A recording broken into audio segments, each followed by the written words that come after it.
अस्पताल के चौथी मंजिल पर जहाँ पर जो रखा गया था मरीजों को, वहाँ पर पीएम जो है वो पहुँच रहे हैं।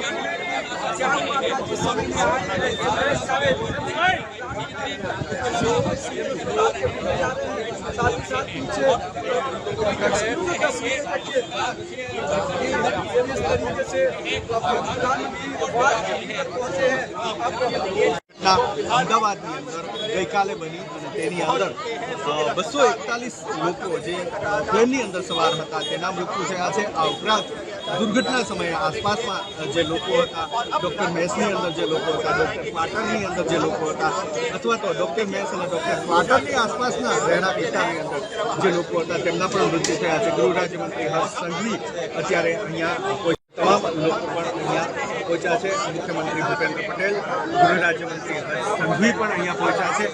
કેન્દ્રીય ઉડ્ડયન મંત્રી પણ ભૂષણની અંદર જુઓ છો, કેન્દ્રીય ઉડ્ડયન મંત્રી પણ પહોંચ્યા છે। હવે પ્રધાનમંત્રી નરેન્દ્ર મોદી આ દ્રશ્યની અંદર જોઈ શકતા હશો સીધા સિવિલ હોસ્પિટલ પહોંચ્યા છે અને સિવિલ સુપ્રિન્ટેન્ડન્ટની ઓફિસે પહોંચ્યા છે। ખાસ એ વાત નોંધી શકો છો કે પ્રધાનમંત્રી નરેન્દ્ર મોદી પહેલી વખત આ રીતે ધીમી ચાલતા હોય તે પ્રકારના દ્રશ્યો સામે આવ્યા છે, કારણ કે ખૂબ જ મોટી દુર્ઘટના છે અને દેશના પ્રધાન સેવકને